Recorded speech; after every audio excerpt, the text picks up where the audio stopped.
Experience has taught us that even when tools are available, they have not been equally available to all. We cannot allow that to happen. Today, WHO is proud to be uniting with many partners to launch the Access to COVID-19 Tools Accelerator, or the ACT Accelerator. This is a landmark collaboration to accelerate the development, production, and equitable distribution of vaccines, diagnostics, and therapeutics for COVID-19. Our shared commitment is to ensure all people have access to all the tools to defeat COVID-19. The ACT Accelerator brings together the combined power of several organizations to work with speed and scale. Each of us are doing great work, but we cannot work alone. We're coming together to work in new ways to identify challenges and solutions together. I'm especially grateful to President Emmanuel Macron, President Ursula von der Leyen, and Bill and Melinda Gates for their leadership and partnership in co-hosting this ACT Accelerator launch. We're also grateful for the support of many world leaders who you will hear from today. And I would especially like to thank Sir Andrew Whitty and Dr. Ngozi Okonjo-Iweala for agreeing to act as a special envoys for the ACT Accelerator. We're facing a common threat, which we can only defeat with a common approach. I would now like to invite other co-hosts to speak, beginning with His Excellency, President Emmanuel Macron. Monsieur le Président, you have the floor.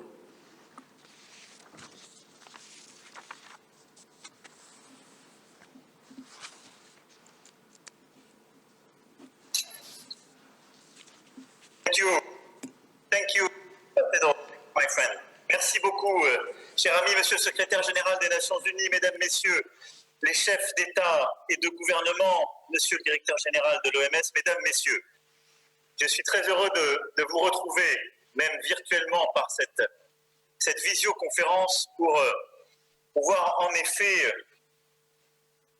appeler à l'action et porter cet acte de la création donc de cet accélérateur pour lutter contre le Covid-19. Et je veux commencer en rendant hommage à la fois au personnel de santé partout dans le monde se battre contre le Covid-19. Nous leur devons tant rendre hommage aux chercheurs qui se sont engagés dans tous nos pays pour lutter contre le Covid-19, qu'il soit du secteur public ou du secteur privé, et remercier les personnels humanitaires, ceux des Nations Unies et de l'ensemble des ONG qui, sur le terrain, se battent activement contre ce virus et toutes ses conséquences. Aujourd'hui, la communauté internationale, réunie sous l'égide des Nations Unies et de son agence qui est l'Organisation mondiale de la santé, avec l'ensemble des acteurs de la santé mondiale, les organisations régionales, la société civile, décide d'agir concrètement et d'unir ses forces dans un partenariat inédit pour plus d'efficacité. Et vous l'avez dit, avoir autour de la table à la fois l'Organisation mondiale de la santé qui en assurera la coordination, mais CEPI, Gavi, le Fonds mondial, Unitaid, Wellcome Trust, la Banque mondiale, la Fondation Bill et Melinda Gates, les acteurs du secteur privé pharmaceutique, les chefs ici rassemblés, est inédit. Et je veux insister juste sur quelques points qui sont structurants pour cette initiative et gagner contre cette pandémie. On a au fond 4 piliers pour réussir. Le premier pilier, c'est notre efficacité collective pour soutenir les systèmes de soins. Je vois mon ami Cyril Ramaphosa autour de cette visioconférence. On a eu l'occasion d'échanger compte tenu de son rôle et son leadership dans le cadre de l'Union africaine. Si on veut gagner contre ce virus, on doit soutenir tous les systèmes, et en particulier les systèmes primaires de soins, pour lutter contre toutes les pandémies, et en particulier le Covid-19. Et tout ce qu'on fera contre le Covid-19 ne pourra être efficace si on n'a pas ce cet appui, ce soutien, c'est le rôle de l'OMS, de beaucoup aussi des fonds sectoriels que j'ai cités, parce que l'inégalité entre nos pays se construit dès ce moment-là, dans l'inégalité entre nos systèmes de soins. Et donc je pense que cette initiative, en ce qu'elle permettra d'aider les pays les plus vulnérables.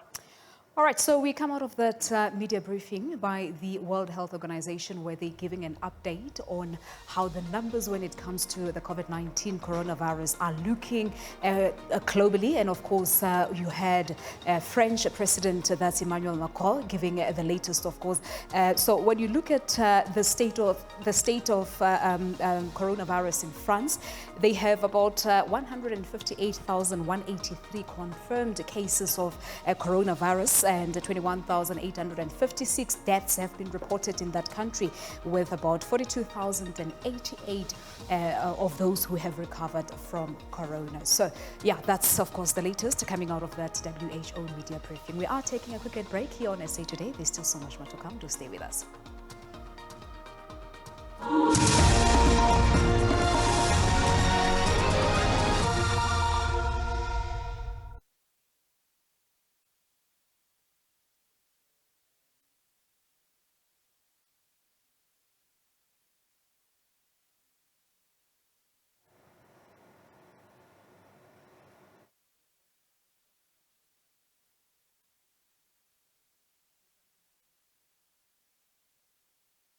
Are we saying hello?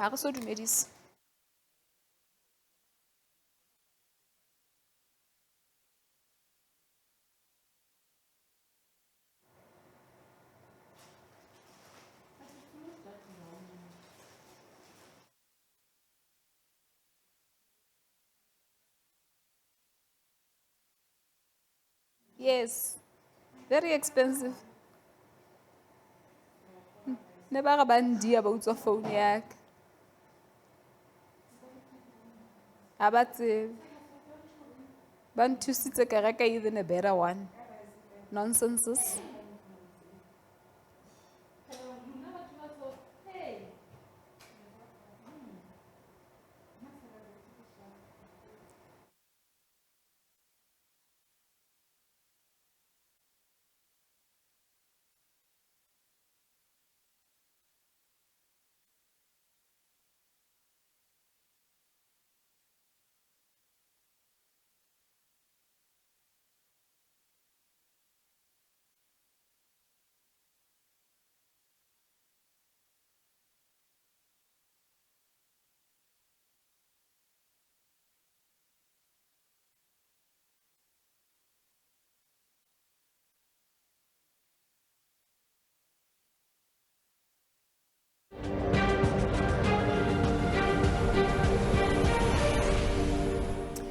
A very good afternoon to you and warm welcome to the Friday edition of SA Today on the SABC News channel, independent and impartial. My name is Balisa Chubisi Peter Ndora out this afternoon. Let us just get on to our first top story this hour. President Cyril Ramaphosa has expressed satisfaction with what the Gauteng government has done so far in the fight against COVID-19. President Ramaphosa was at the Nasrec Expo Center in Johannesburg earlier today. The site has been set aside for the quarantine and self-isolation for those infected with COVID-19. The president has spent the morning touring the site to make sure that it meets the standards that have been set by the World Health Organization. He's expected to visit the Charlotte Maxeke Academic Hospital later, which is also one of the selected hospitals in the province to deal with COVID-19.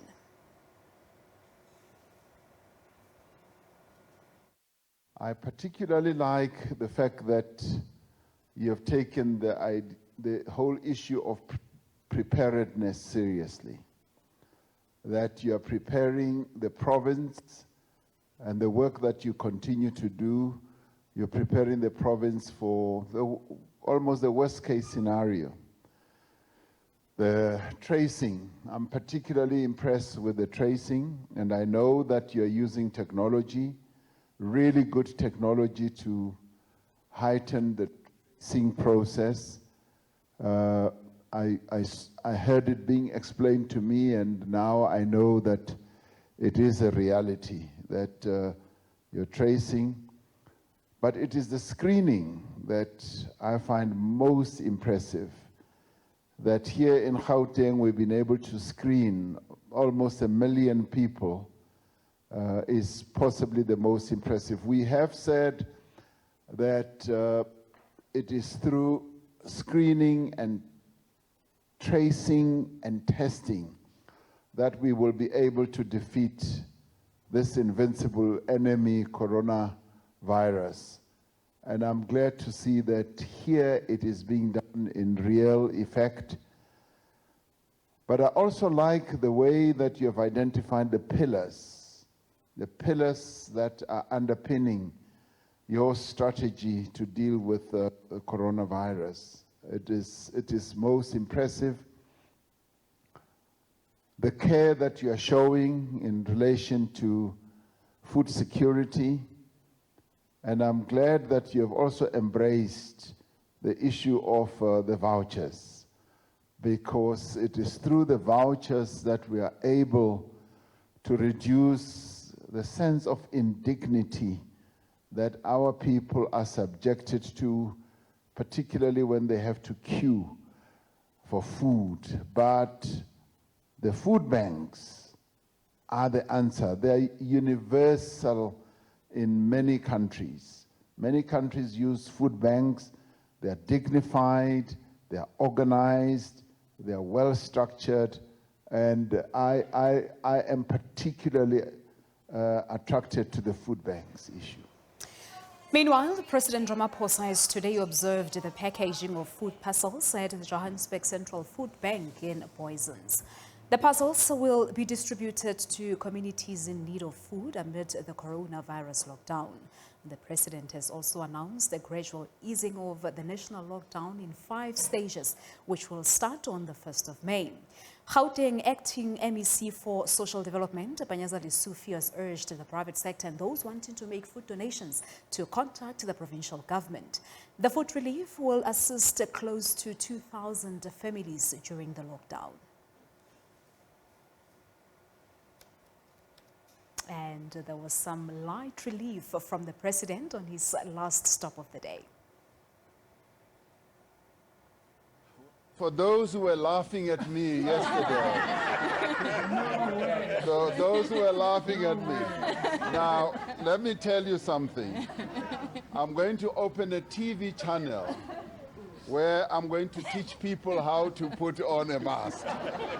So you can enroll how a mask is put on. But I just want to say thank you so much to the Premier and the MEC for taking me around to all the 3 areas of the work that they are doing in the province. I've been hugely impressed with the level of preparedness of our province here in Gauteng with regard to preparations for having a quarantine area, having a place where we can treat those who are regarded as being positive with COVID-19. We've been saying that the country now needs to get very well prepared because we are going to be reaching a peak somewhere later in August and in September where we will need lots of hospital beds. And what I saw today is most impressive because we are ramping up to almost 10,000 beds here in Gauteng, and we are also ramping up isolation places.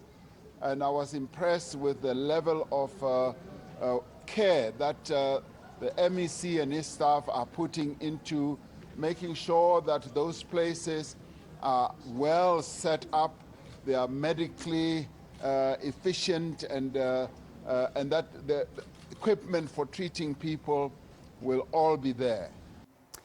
All right, so as we've been reporting that President Ramaphosa last night announced a gradual easing of the national lockdown regulations that came into effect on the 27th of March. The countrywide shutdown has hit many industry sectors very hard, and one of those is the construction sector, which has been facing the threat of losing as many as 108,000 jobs in the next 18 months. The CEO of the SA Forum of Civil Engineering Contractors, SAFSEC, Mr. Webster Mfebe, joins us now live via Skype to give his reaction on the President's address last night. Mr. Mfebe, good afternoon to you. Thank you so much for joining us here on the SABC News channel. So let's just first get your thoughts on the announcement by the President last night. The announcement by the President last night has been encouraging of looking at the reopening of the economy in a phased way based on a risk-adjusted approach. Having mentioned in the past the importance of infrastructure development, and also the fact that he mentioned even before last night the 500 billion stimulus package. That stimulus package will be underpinned by infrastructure, and therefore construction may be favorable considered for reopening. And also I've heard from the Minister of Finance just a few minutes ago emphasizing that infrastructure spend must take place, which means that growth enhancing activities like infrastructure must go on. And that is very much encouraging. Also encouraging is also an announcement that was made by the President. All right, which many so have Mr. not Mfebe, I'm just going to ask you to hold that thought right there, because we need to quickly go to Geneva in Switzerland. That is where the World Health Organization is currently giving an update regarding the coronavirus. The launch of this landmark global collaboration that brings together world leaders, health scientists, and business leaders. And I wish to commend the WHO for the excellent stewardship in the fight against COVID-19, and also want to single you out for the leadership that you are providing, Dr. Tedros. We are delighted with the work that you continue to do, and we want to pledge our support. The severe consequences of this pandemic will be experienced by all countries around the world for some time to come. I appreciate the timely launch of this collaboration, as now more than ever, the world needs solidarity and cooperation to mobilize and guide all efforts and drive delivery towards equitable access to new COVID-19 diagnostics, therapeutics, and vaccines.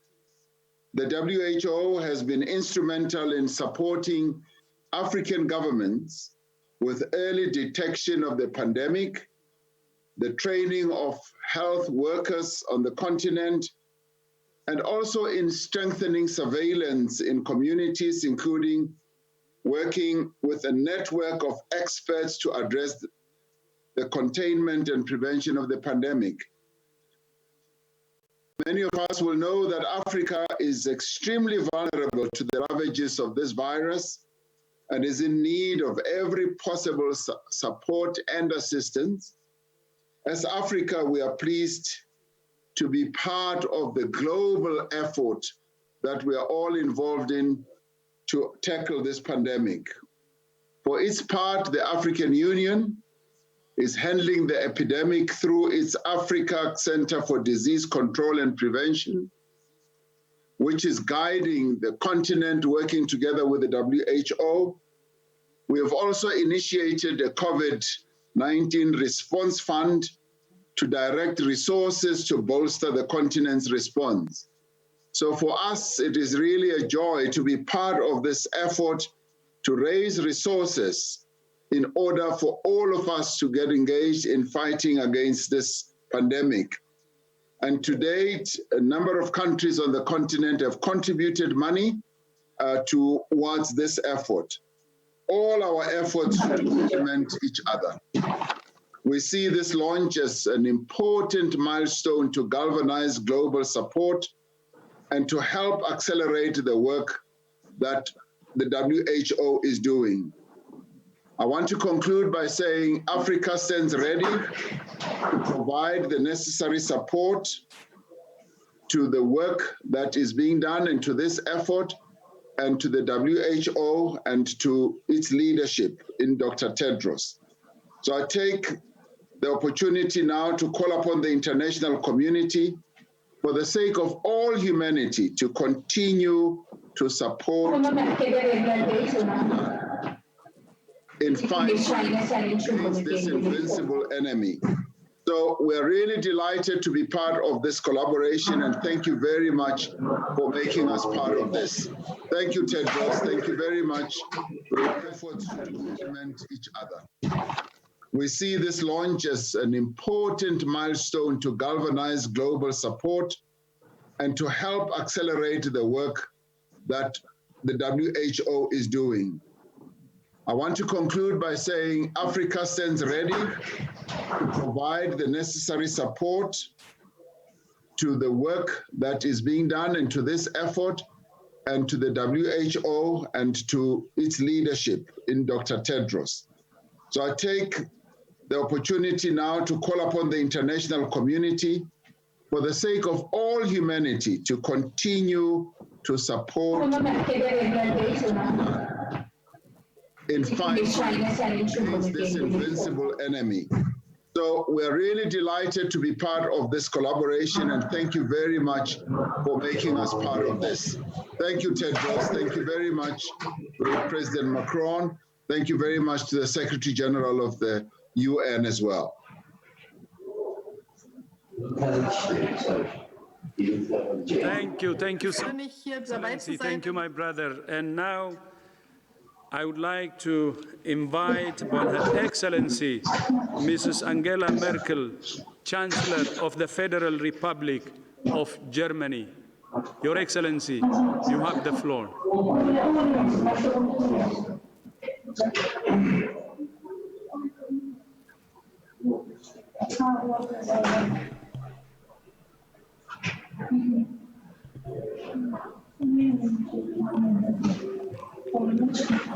We're having some technical issues. Can we just invite anyone who may be unmuted to mute? Yes. Thank you.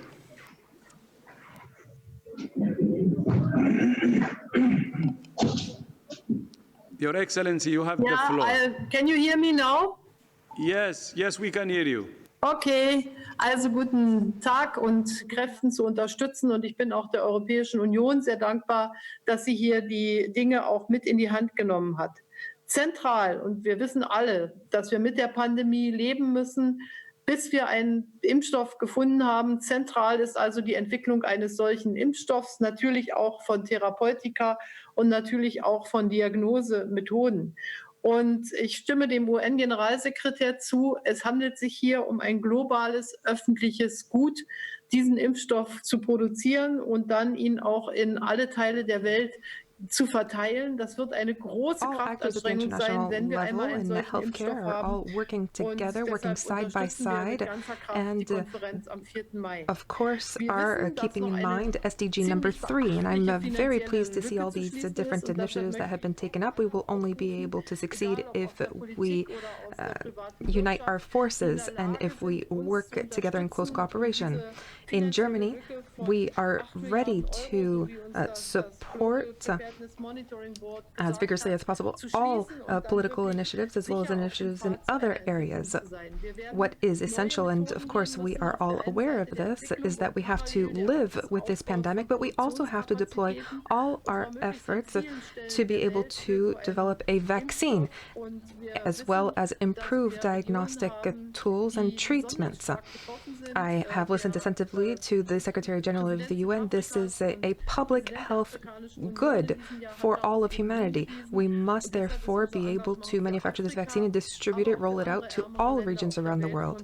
Once we will have developed such a vaccine, we will have made it an incredible step forward, and I think that the conference of the 4th of May will be extremely important in this area. There are a certain number of shortcomings. Of course, we need to mobilize more financial resources, whether these are public resources or private financial resources. We will have to, of course, close this gap of 8 billion euros for preparing our countries to states of health emergencies. We will have to develop new methods, try new approaches, notably to, for example, ramp up production capacities in many different countries around the world. We know, for instance, that there are countries in which the virus has been particularly virulent.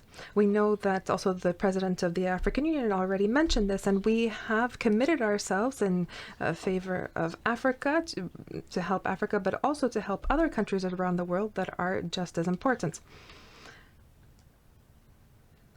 I'm very encouraged to see that we are having this meeting on the 4th of May. Germany will support this meeting with our financial resources, and we hope that we will be able to mobilize all of these resources to achieve other objectives that are extremely important at the global level. And I would like to commend all of those who have been undertaking all of these efforts to make sure that we have this possibility of holding this conference on the 4th of May. I take this opportunity to thank President Emmanuel Macron of France, Dr. Pedro of the WHO, Ursula, for the initiative that has been launched, and I am sure that with this initiative of the 4th of May, we will be able to move forward and make progress. Thank you. Vielen Dank, Your Excellency. Thank you so much for your leadership. Now we move to Latin America, and I would like to invite His Excellency Mr. Carlos Alvarado, President of the Republic of Costa Rica. Your Excellency, you have the floor, and thank you so much for joining.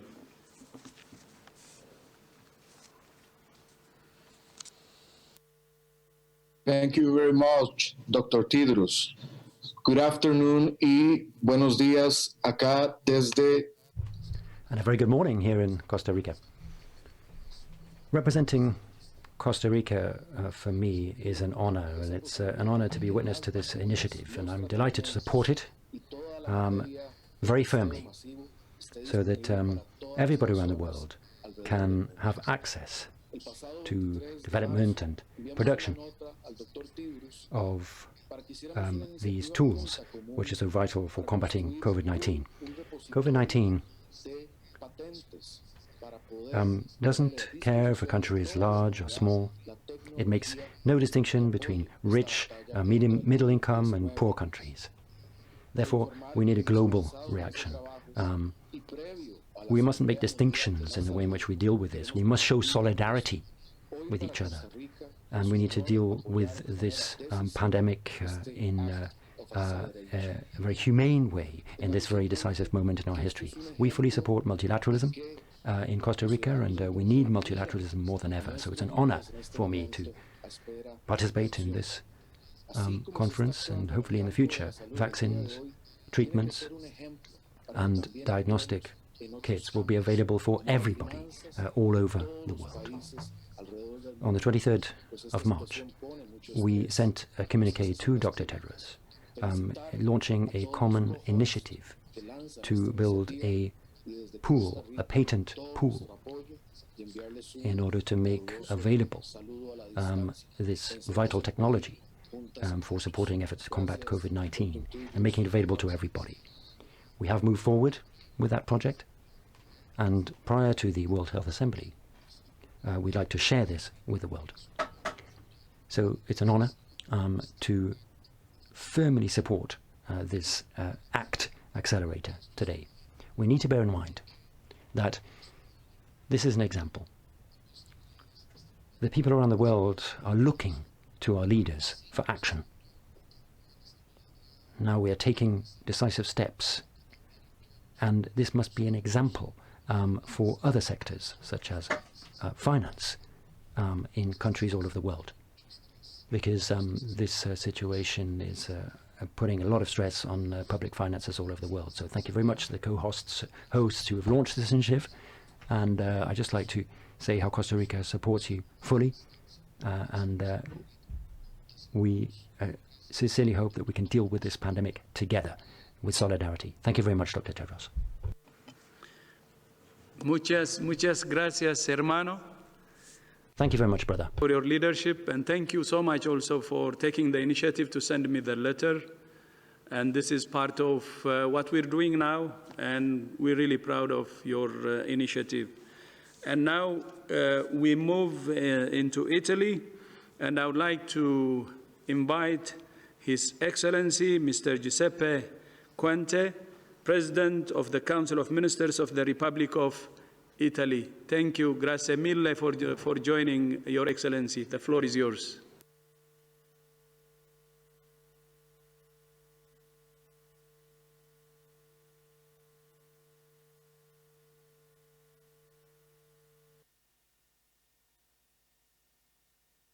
On our skin many lessons.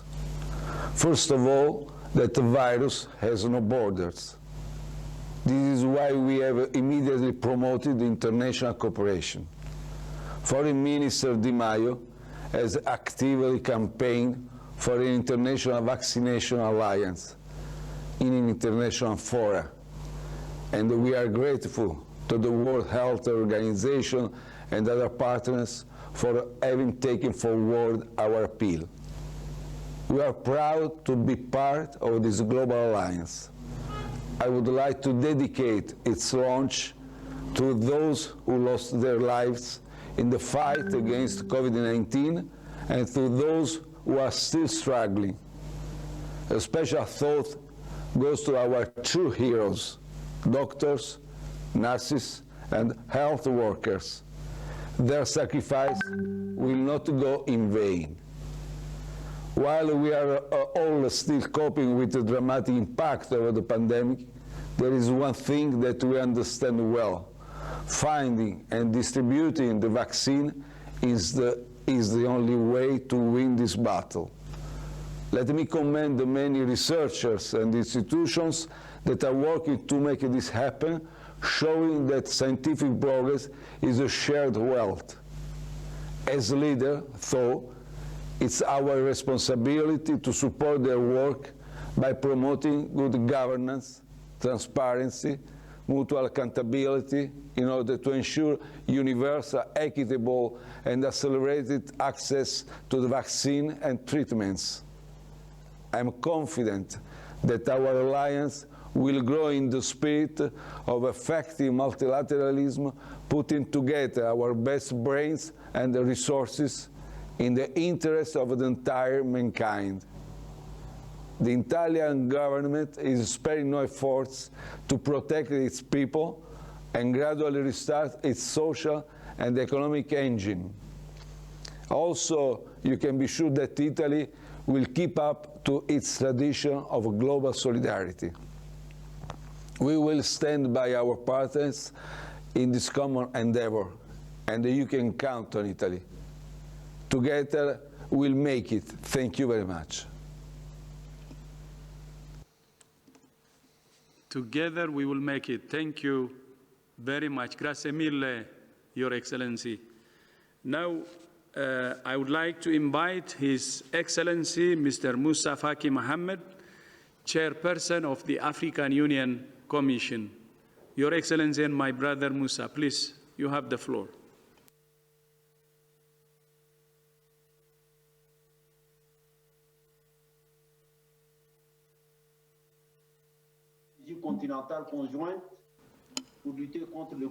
I think voice is not. Excellences, Mesdames et Messieurs les chefs. Your Excellencies, distinguished heads of state and government, Secretary General, Director General.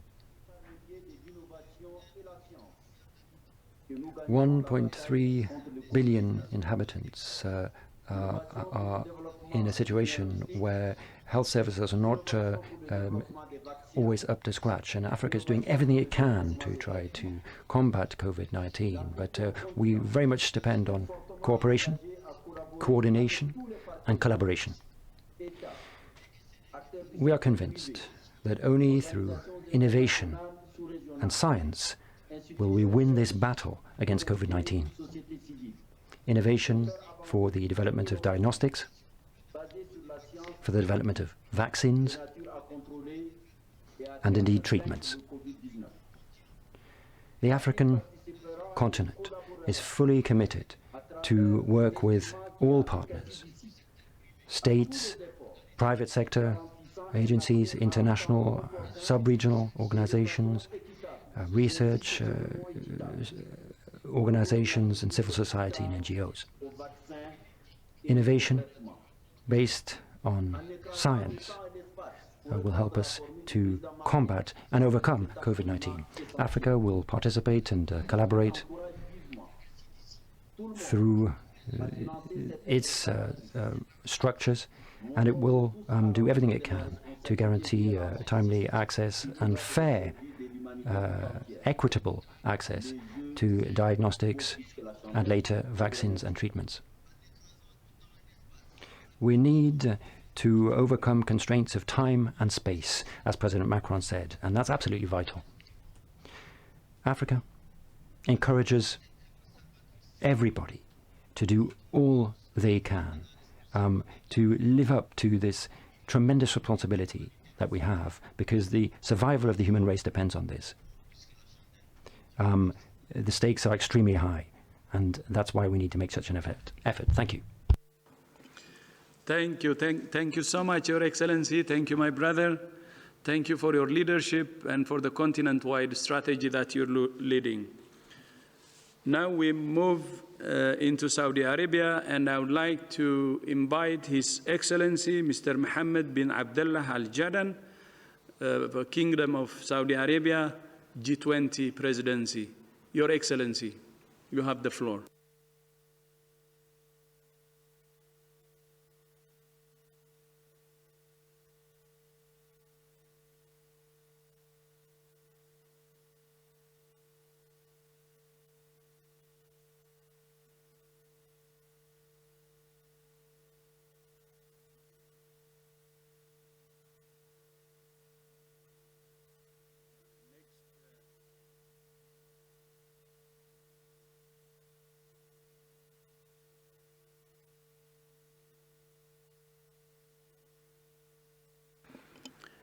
Okay, I think we have a technical problem. Can you hear me, Your Excellency?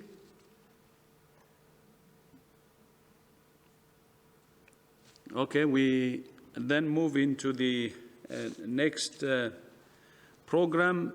The next 5 will be video messages from leaders, and we will replay the message from the co-chair of the Bill and Melinda Gates Foundation, Ms. Melinda Gates, please. The moment we're living through right now is a reminder that we're all part of the same global community. As new diagnostics, treatments, and vaccines become available, we have a responsibility to get them out equitably with the understanding that all lives have equal value. COVID-19 knows no borders, and defeating it will require action and investment across sectors and countries. The collaboration we're seeing today, along with the commitments we make at the upcoming Global Response Summit, will help the world rise up to meet this big challenge.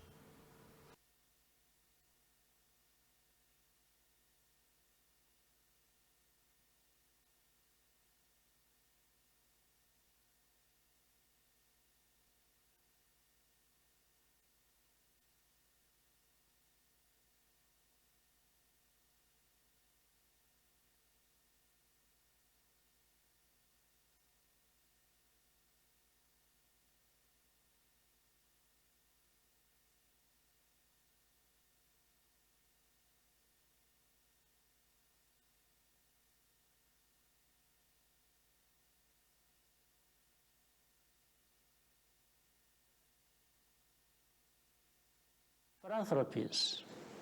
By joining forces to accelerate the development of tests, vaccines, and treatments, we can end the pandemic sooner. Their commitment to ensuring equal access is the key. As the African Union's leader for domestic health financing, I wish to emphasize the importance of the upcoming pledging event. We have to be accountable to the citizens we serve. and to each other. The global collaboration can count on Rwanda's active support.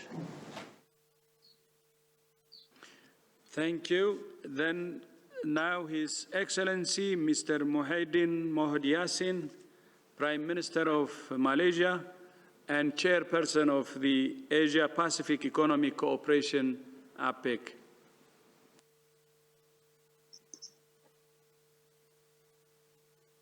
Good morning, my fellow heads of states and government, Madame Ursula von der Leyen, President of the European Commission, UN Secretary General, Mr. Antonio Guterres, and WHO Director General, Dr. Pedro.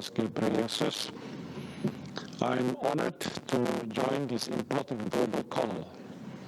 COVID-19 has impacted all of our lives and the global economy in ways never before experienced in living memory.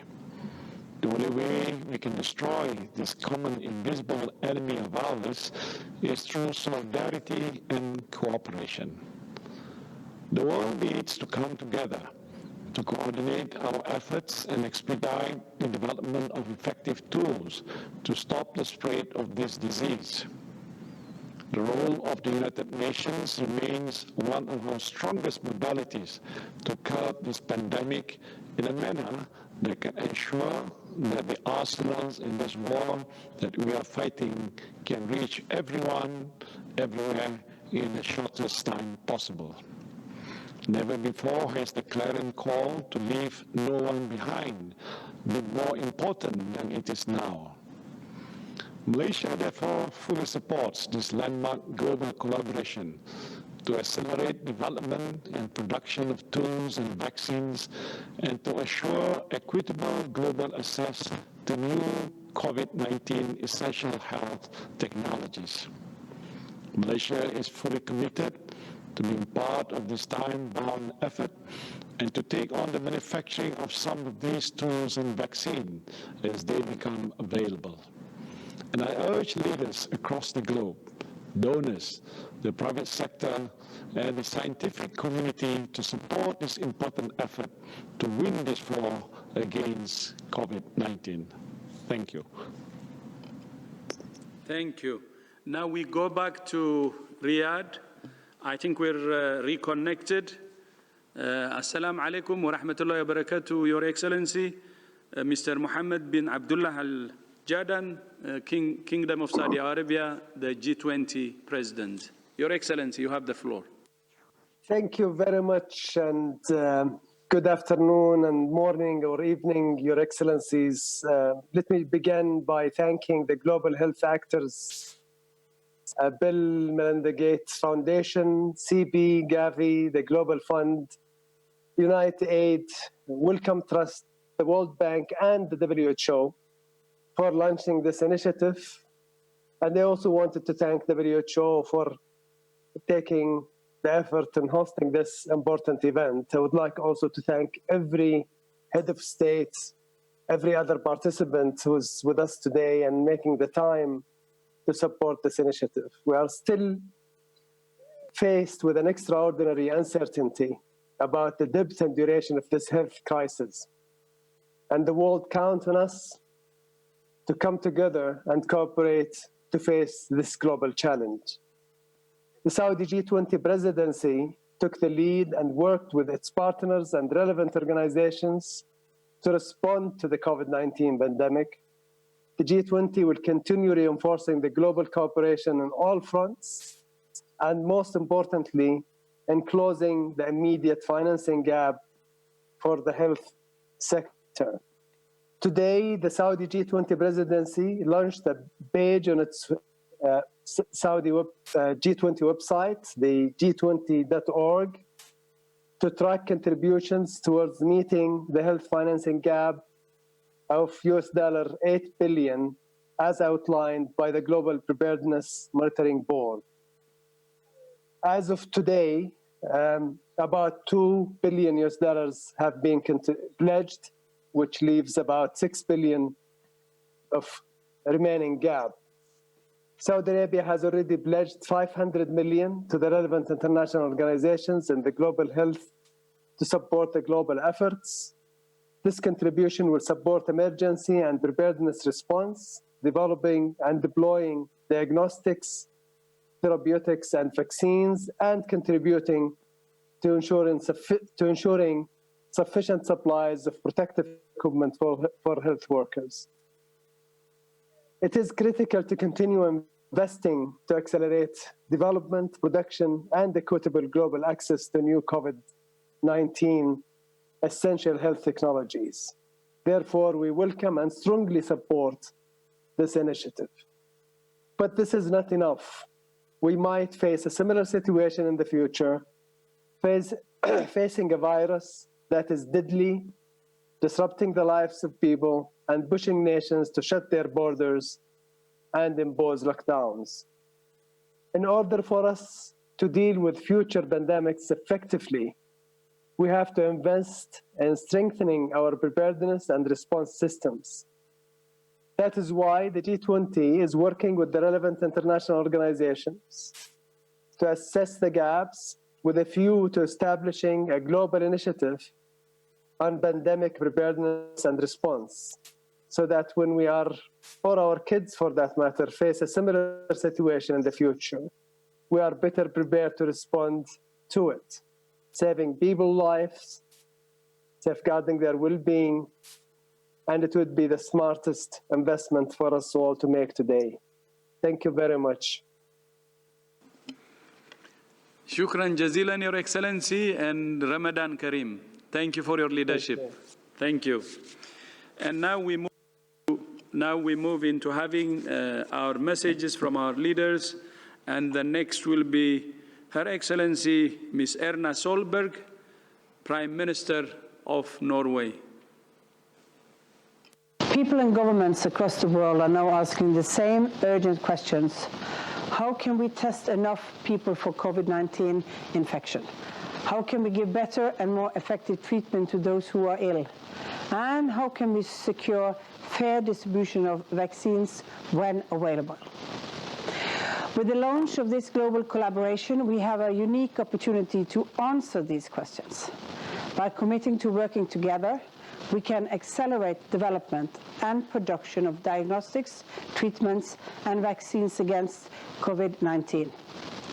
And we must commit to a system of fair global access, because as long as the virus is active somewhere, we are at risk everywhere. Norway supports this unique collaboration.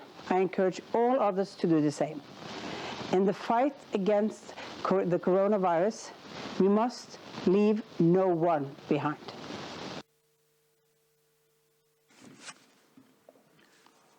Tax Kaduha, Your Excellency. And next we will move to Spain and His Excellency, a message from His Excellency, Mr. Pedro Sanchez, Prime Minister of Spain.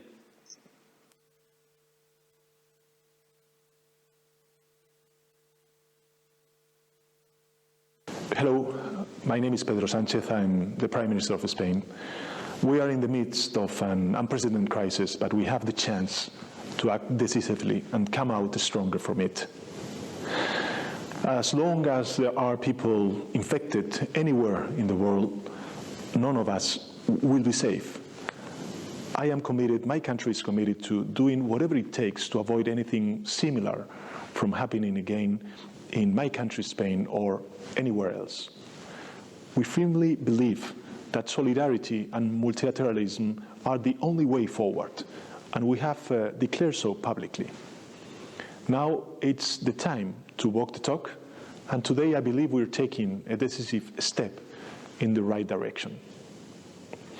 Spain, my country, is firmly committed to the leadership of the United Nations and to the central role of the World Health Organization in dealing with the global efforts to fight the pandemic and its impacts on people and prosperity. Going forward, we must strengthen the multilateral architecture and enable it to respond faster and more effectively. In order to counter COVID-19, We need vaccines, effective treatments, and fast and reliable tests. We need them soon.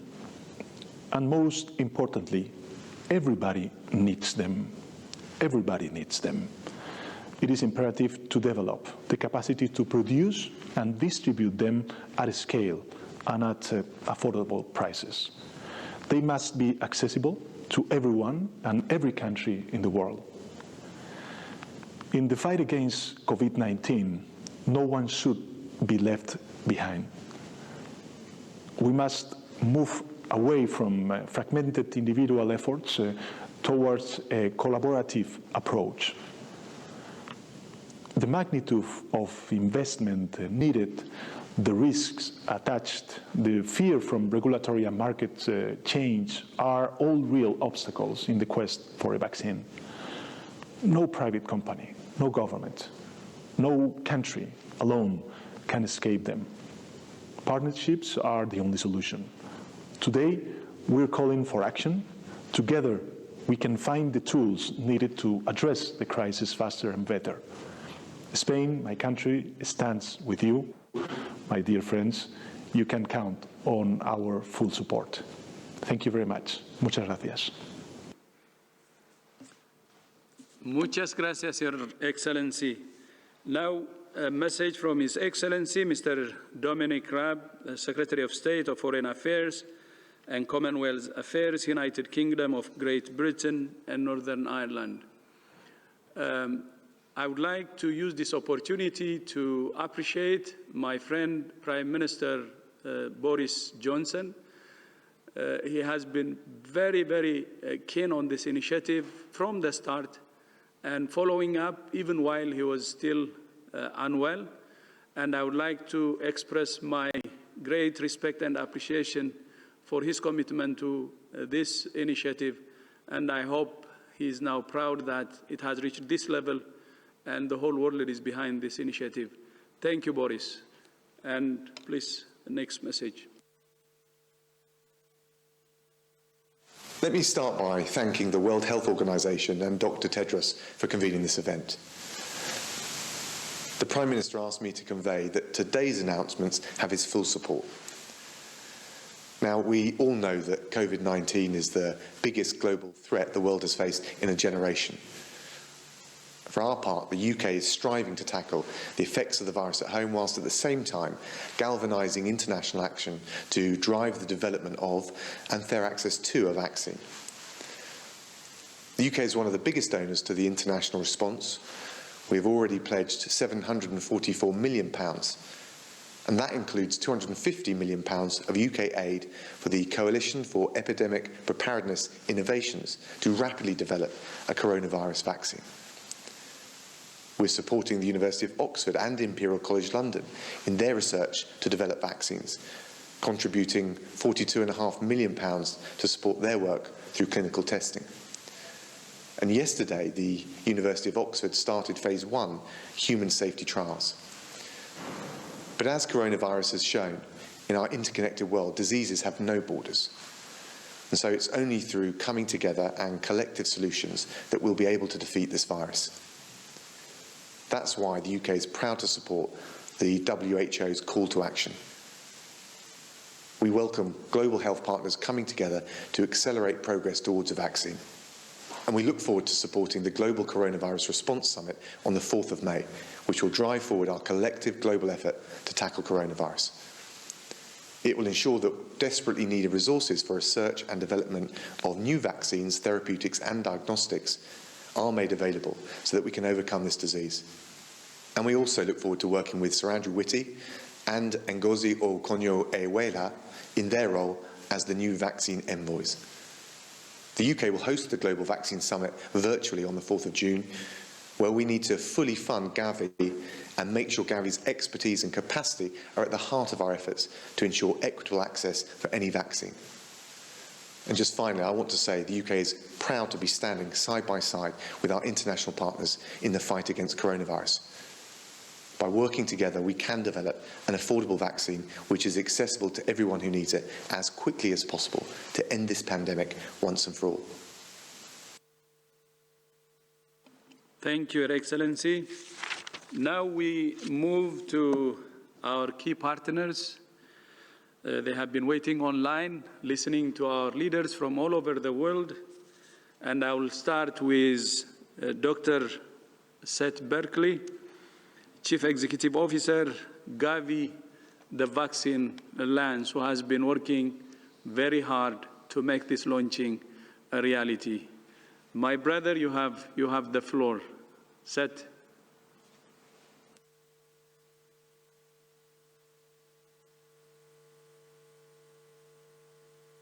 Thank you, Dr. Tedros, Excellencies, ladies and gentlemen. COVID-19 is truly a global problem and requires a global solution. To do so, we need the best science globally and to bring those solutions to all people. That is why I am so glad to be working with all of my other sister organizations to try to accelerate COVID-19 tools.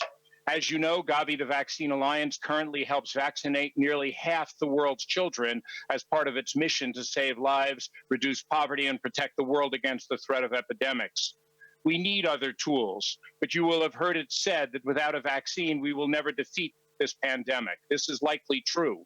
And what this means is that we need to devise and deliver a vaccine program to get billions of doses out at a speed and scale never before contemplated, let alone achieved, the most rapid vaccine deployment in history.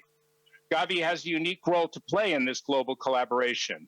With over 2 decades of experience at introducing nearly 500 new vaccines, we can help identify and prioritize the most suitable vaccines to make this momentous task possible and to scale up manufacturing at risk so that we have adequate supplies. Lastly, the infrastructure we have helped put in place in the countries we support, right down to the community level, will help us ensure not one person gets left behind. This is what Gavi was set up to do. We are already helping countries deliver vital testing and other equipment and working to maintain life-saving immunizations even as countries face up to the pandemic. The expertise and the structures to defeat COVID-19 are in place. Today, in this esteemed company, I'm proud to say we now have the commitment. We look forward to working with all of you. Thank you. Thank you, Seth, and thank you, Gavi. Gavi and Global Fund actually have reprogrammed their funding from day one to fight COVID, and I would like to recognize that, and thank you so much for your leadership. Now I go to Peter Sands, the Executive Director, the Global Fund to fight AIDS, tuberculosis, and malaria. Peter, my friend, you have the floor.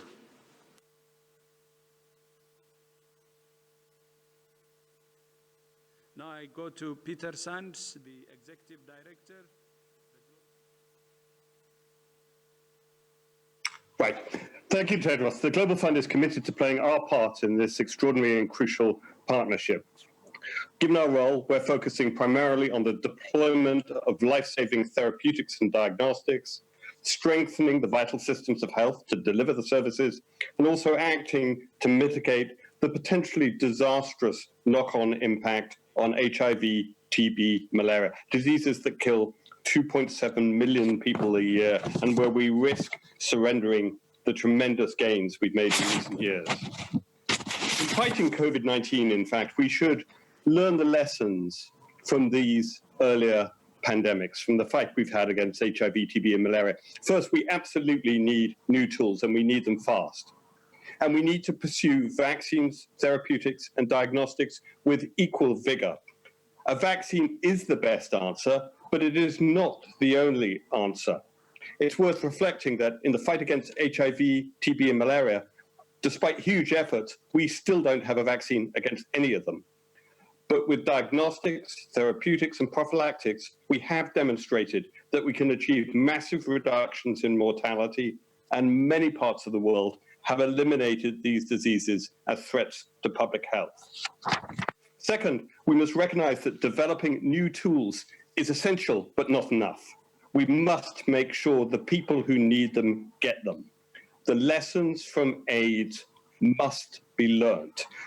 Many millions died before antiretroviral medicines were made widely accessible, in large part through the creation of the Global Fund. In the fight against COVID-19, we must leave no one behind. Third, access to drugs is also not enough. These have to be delivered within a system of care. This takes money, infrastructure, capacities. For example, less than a third of the cost of the fight against AIDS, TB, and malaria is the cost of the biomedical tools. And finally, we need everyone engaged in this fight. And above all, we need the communities that are most affected. Defeating COVID-19 and mitigating the impact on HIV, TB, and malaria will need not just the engagement of these communities, but their leadership. To defeat COVID-19, we must unite to fight. We must unite to fight this common threat to humanity. Thank you. Thank you, Peter. And now we move to our other key partner, sister organization. I prefer to say what Seth said, Chief Executive Officer of the Coalition for Epidemic Preparedness and Innovation, CEPI, Dr. Richard Hatchett. Richard, you have the floor.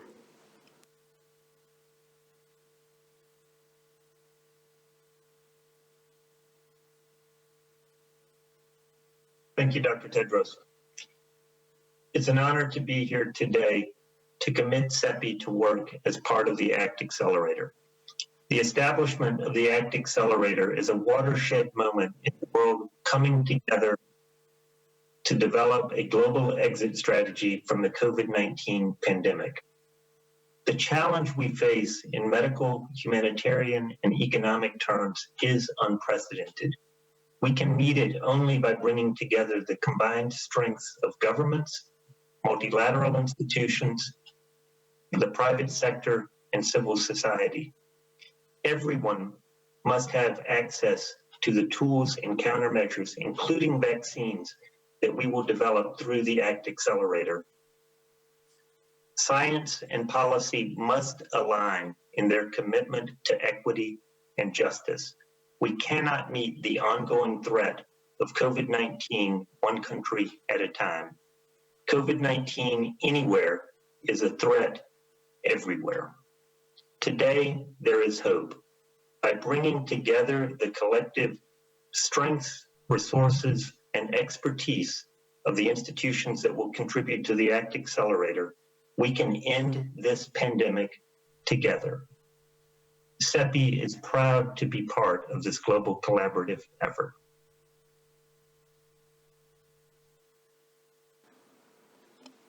Thank you, Richard. Thank you so much for your partnership.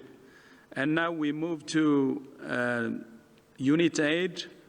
The next speaker will be Executive Director of UNITAID, Mr. Felipe Donetan. Please, Felipe.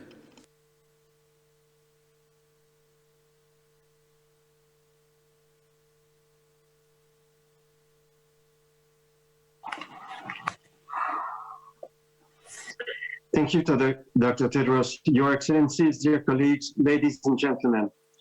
These extraordinary times demand that the global health community stand in solidarity to find solutions to defeat and eliminate COVID-19. We also need to take care of people who were and still are under threat of other diseases. And just to pay attention, tomorrow is also the Malaria Day. But this global threat requires an unprecedented global response. The launch of the ACT Accelerator today is key to strengthen and accelerate the world coordinated response against COVID-19. We all know that we need a vaccine, but also, as soon as possible, we need test and treat approach that requires new treatments, better and faster diagnostic. This solution needs to work everywhere, including countries with weak health systems, and we need to ensure access to all those in need, including health and community workers. And we believe we, as part of the health community and with industry, we can make it. To succeed, we must rely on science and good R&D and ensure equitable and affordable access to this new tool. This is also the core activities of UNITE's mandate. This requires close collaboration with all partners in the response. This is the commitment we are making today. UNITED has already started and will actively collaborate alongside partners supporting an urgent and ambitious response to the COVID pandemic. It is the combat of our life, and we will do everything we can to succeed. Thanks for the head of states from the North and the South. Thanks for WHO to help all of us to make this happen for the people of the world. Thank you. Thank you, Felipe. Thank you, UNITAID. Now we move to this to IFRC, the International Red Cross and Red Crescent Movement, and the Secretary General, Mr. Jagan Chapagan. Please, Jagan, you have the floor. Excellencies, ladies and gentlemen, let me start by thanking Dr. Tedros for his leadership of WHO in this difficult time. The International Federation of Red Cross and Red Crescent Societies is fully committed to this global collaboration, the ACT Accelerator. As the largest volunteer-based humanitarian network, we join the call to assure equitable global access to new COVID-19 essential health technologies, starting from the most vulnerable communities in difficult and fragile contexts. Developing technologies, be it vaccines, drugs, or diagnostics, is a very important first step. Ensuring fair allocation and timely delivery to all in need is the greatest challenge. The time to prioritize equity is now. This means putting the most disadvantaged communities at the center of our collective response to this pandemic. We in IFRC pay tribute to 14 million Red Cross Red Crescent volunteers and all other volunteers for their heroic work at the community level in more than 192 countries. And we offer this network in support of this global effort to ensure that no one is left behind in this humanitarian crisis. The power of our humanity is and will be measured by how we collectively protect the weakest among us. Thank you. Thank you, Jagan. Thank you, IFRC. Now I'd like to invite my brother, Sir Dr. Jeremy Farrar, Director, Wellcome Trust. Jeremy, you have the floor.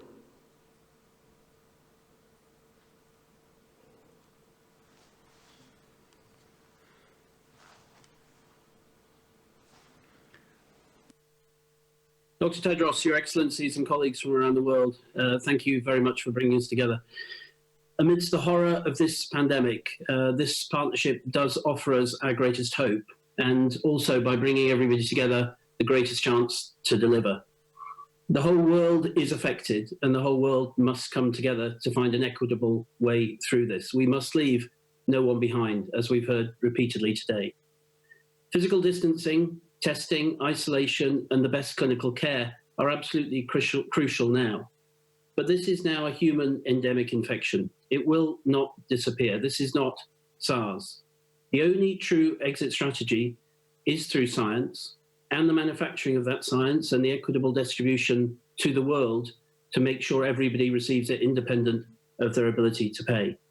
And we do need all. We need diagnostics, we need treatment, and we need vaccines. And we have to have the capacity to deliver them, not just make them.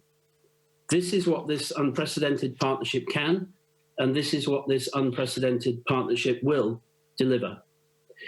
Thank you to the inspirational comments and support from all the world leaders, to the WHO, to the global agencies, to citizens and to philanthropy, and also to the private sector who have come together under the coordination of the WHO in an unprecedented way to address an unprecedented crisis.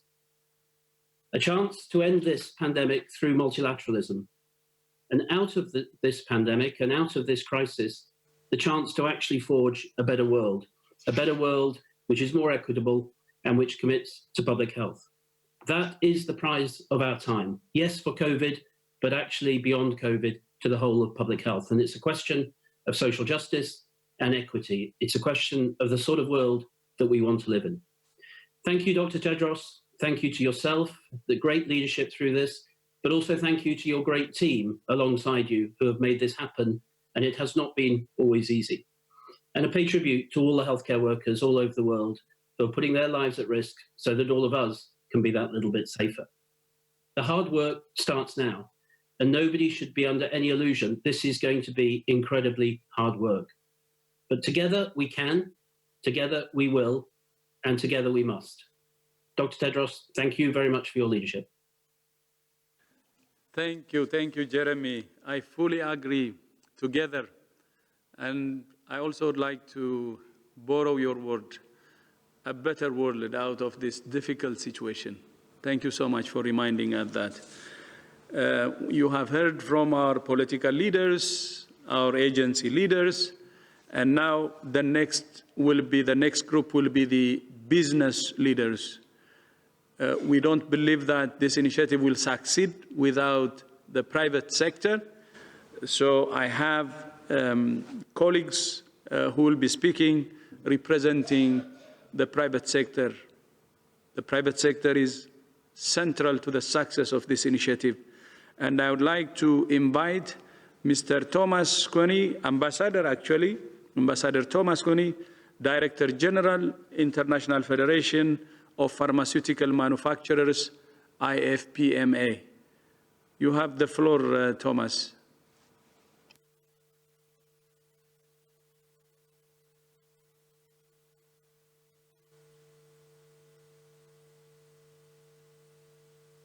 Now I'm unmuted. Thank you, Dr. Tedros. The biopharmaceutical industry is acutely aware of the enormous responsibility we have to patients and society to engage in unprecedented levels of collaboration to find a solution to COVID-19. We stand ready to bring to this partnership our unique knowledge and expertise in the discovery and development of medicines and vaccines, as well as our experience in building manufacturing capacity and distribution networks. Today, scientists in the public and private sector hold the keys to our common goal, the swift end of the COVID-19 pandemic. We are proud to be part of this landmark global partnership and are fully committed to its goal to accelerate development, production, and equitable global access to safe, effective, and affordable COVID-19 therapeutics and vaccines. In the fight against COVID-19, we must ensure that no one is left behind. We will only succeed in this journey together. Thank you, Dr. Tedros. Thank you so much, Thomas. And now we move to another colleague, Ms. Hanan Subol, Chair, the International Generic and Biosimilar Medicines Association. Madam, you have the floor. Tedros, Your Excellency, alongside the need for the novel treatments to combat COVID-19, there is a tremendous need for existing medicines to treat infected patients.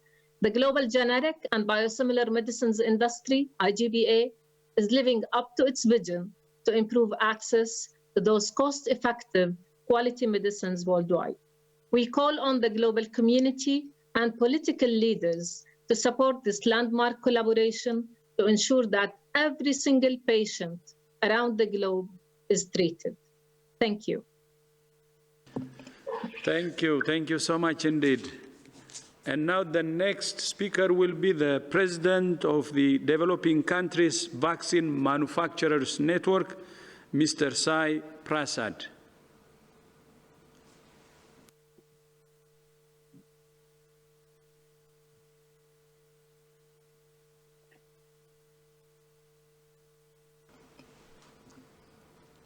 I think if you can unmute, probably.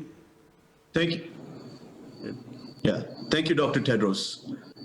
We, the Developing Country Vaccine Manufacturers Network, hereby express our steadfast commitment to support COVAX's objectives. Our network of manufacturers supply more than 3 billion doses of vaccines in 170 countries every year. Our commitment to COVID access is expressed in 3 distinct ways. First, Many companies in our network are developing vaccines against COVID-19. Second, our network of manufacturers are based across countries around the world with manufacturing facilities, capacities, and expertise, which are ready to be deployed when vaccines are available for COVID-19. Third, and most importantly, we continue to manufacture and supply other life-saving vaccines which are critical for global public health. Dr. Tedros, the co-hosts, Your Excellencies, we appreciate the opportunity to serve the global community with this call to action. And we leave you with the statement, leave no one behind. Thank you. Leave no one behind. Thank you, Dr. Prasad. Namaste. Thank you so much. Namaste. Thank you. So we have listened to our political leaders, agency leaders, business leaders, and now I will move into our other speakers. Two of them are special envoys, Dr. Ngozi Okonjo-Iweala, and also Sir Andrew Whitty. So I will start with Ngozi. My sister, you have the floor, and congratulations, and thank you also for accepting our challenge to be a special envoy for this very, very important initiative, ACT and Accelerate. Thank you. Ngozi.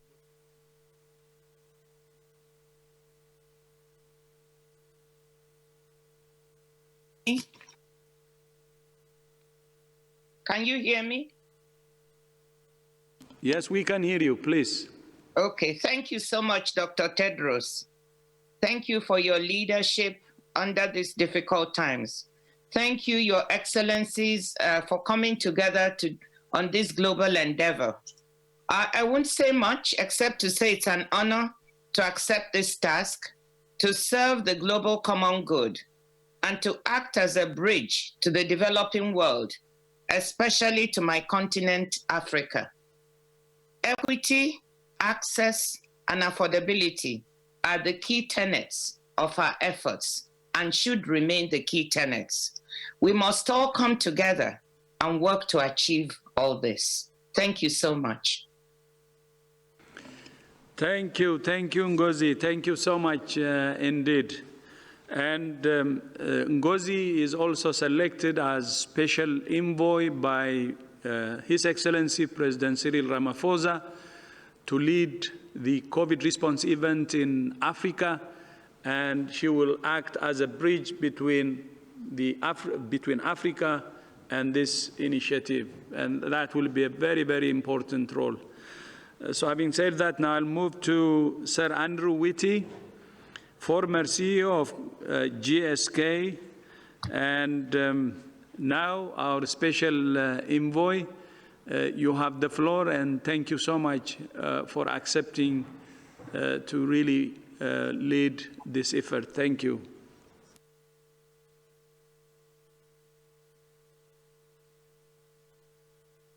Dr. Tedros, thank you very much for this opportunity.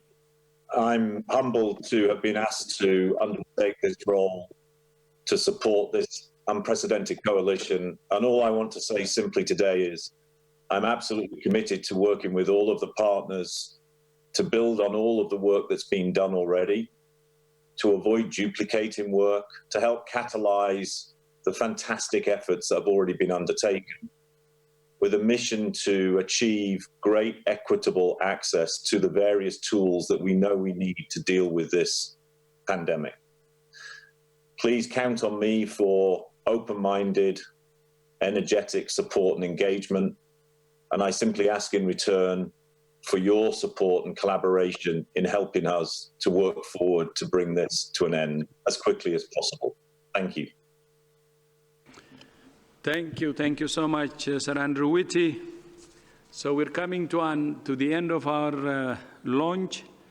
Thank you so much to all our political leaders who have given your support and for your leadership.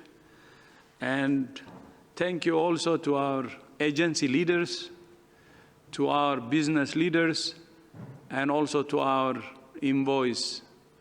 this is everybody's business, as you said, and we will do everything to make this initiative a success as partners.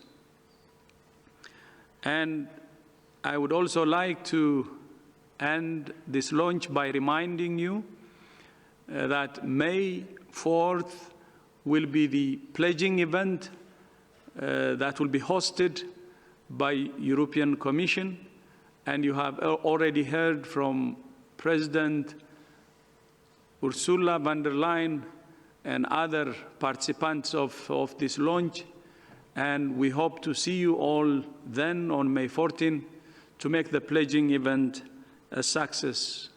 So thank you so much again from our side, and united we can defeat this virus, and we have to fight it in unison. Thank you so much again.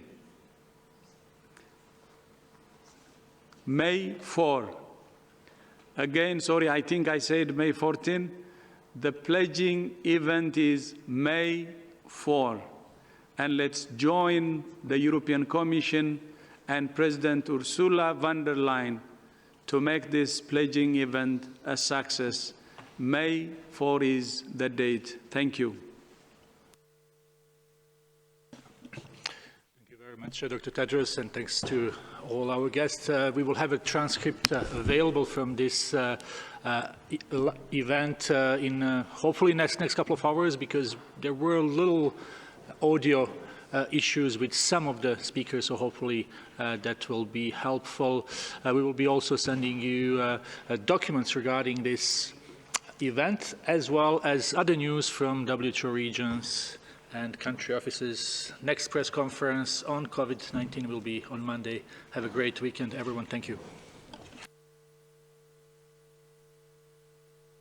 All right, so, well, there you have it. That's Dr. Tedros. He's the Director General for the World Health Organization, where we had the different political heads, the heads of state, who were giving a feedback, really an update on how their respective countries have been able to deal with the outbreak of the coronavirus. We saw our very own President Cyril Ramaphosa there as well, basically thanking the WHO, that's the World Health Organization, of their support throughout, and of course, pledging support, South Africa's support to the World Health Organization, of course, going forward in terms of fighting this pandemic. So we've also seen business leaders as well coming on board to the private sectors, pledging their support to the World Health Organization. As I said, we also have partners to the WHO who were basically giving feedback as to how things have been handled since the outbreak of this coronavirus. So the next update from